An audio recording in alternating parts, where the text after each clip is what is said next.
वेद, उपनिषद और पुराण ये तीनों प्राचीन ग्रंथ सनातन धर्म के स्तंभ रहे हैं। ये तीनों ही ज्ञान, दर्शन और आध्यात्म के स्रोत हैं।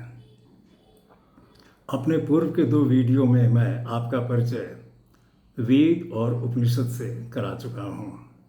इन दोनों के लिंक डिस्क्रिप्शन में हैं। आज मैं आपका परिचय पुराण से करा रहा हूँ। तो सबसे पहले इसका शाब्दिक अर्थ समझते हैं। यह 2 शब्दों पुरा एवं अण के संधि से बना है। पुरा का अर्थ हुआ अतीत अथवा प्राचीन और अण का अर्थ हुआ कहना, बतलाना। तो पुराण अतीत के तथ्यों, सिद्धांतों, शिक्षाओं, नियमों, नीतियों और घटनाओं का वर्णन करते हैं। पुराणों के बारे में यह भी कहा गया है, पुरा अपि नवम भवति इति पुराणम, अर्थात जो प्राचीन होते हुए भी नवीनता का अनुभव कराए और प्रासंगिक हो, वह पुराण है। अब पुराणों की रचना के बारे में। सनातन परंपरा के अनुसार पुराणों की रचना किसी एक व्यक्ति द्वारा या किसी विशेष कालखंड में नहीं की गई है।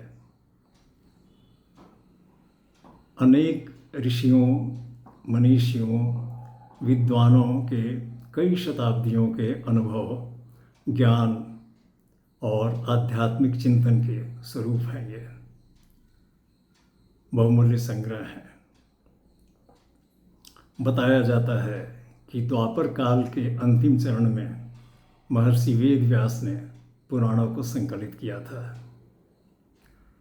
आधुनिक विद्वानों और इतिहासकारों का भी मानना है कि चूंकि पुराणों में अलग अलग काल की सामग्रियां सन्निहित हैं, अतः इनकी रचना किसी एक व्यक्ति द्वारा करना संभव नहीं है।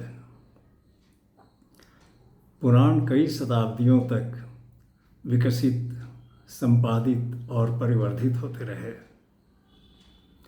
इनकी भाषा, शैली, घटनाओं, वंशावलियों और सामाजिक सांस्कृतिक परिस्थितियों का सघन विश्लेषण करने के बाद पुराणों का रचना काल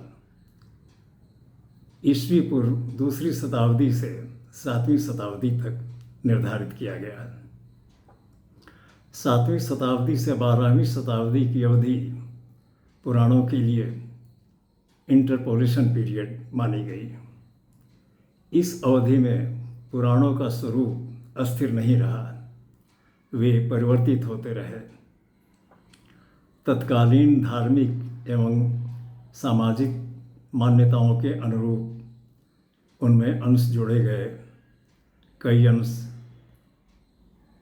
परिवर्तित किए गए, कई अंशों का विस्तार भी हुआ।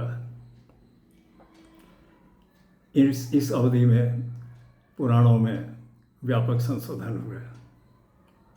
7वीं से 12वीं शताब्दी का पीरियड ऐसा रहा कि इसमें वैष्णव, शैव और शाक्त संप्रदायों का व्यापक विकास हुआ।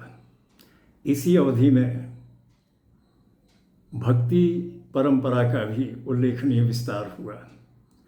तो इनका प्रभाव भी पुराणों पर पड़ना अवश्यंभावी था। पुराणों की संख्या 18 है।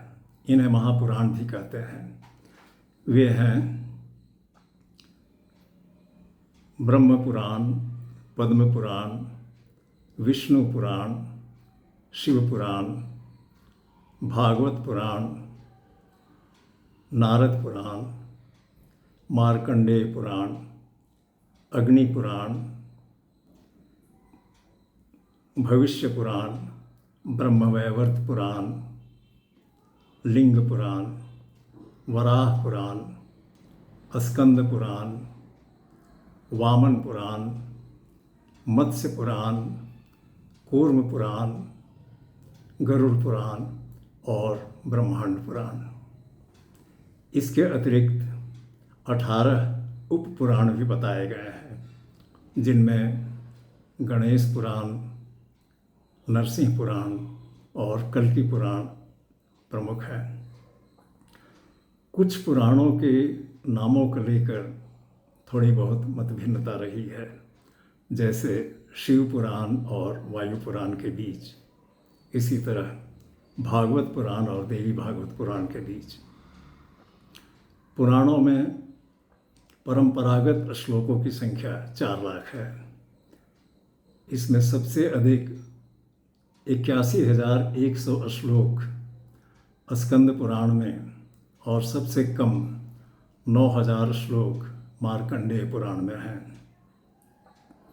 पुराणों की रचना का उद्देश्य था वेदों और उपनिषदों के गूढ़ आध्यात्मिक और दार्शनिक सिद्धांतों को कथाओं, संवादों और चरित्रों के माध्यम से जनसाधारण के लिए सुलभ और सुग्राह बनाकर प्रस्तुत करना। पुराणों की कई विशिष्टियाँ उन्हें वेद, उपनिषद एवं अन्य प्राचीन ग्रंथों से अलग स्थान देती हैं और अधिक लोकप्रिय बनाती हैं। इनमें देवी देवताओं की उपासना विधि, अवतार और उनकी महिमाओं के विस्तृत वर्णन है।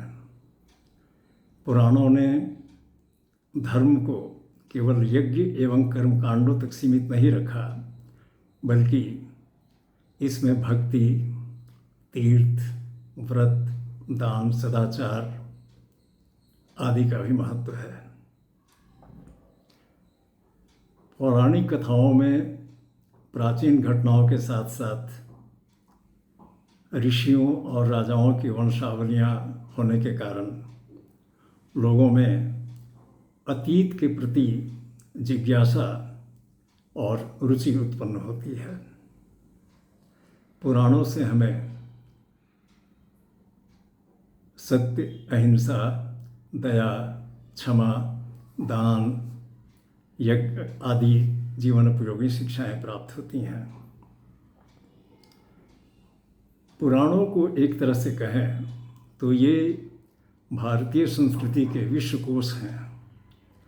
इनमें पर्व त्योहारों, रीति रिवाजों, लोकाचारों, संस्कारों, तीर्थों आदि के विस्तृत विवरण दिए गए हैं और इसके अतिरिक्त इनमें भारतीय इतिहास, भूगोल और ज्योतिष का भी वर्णन है।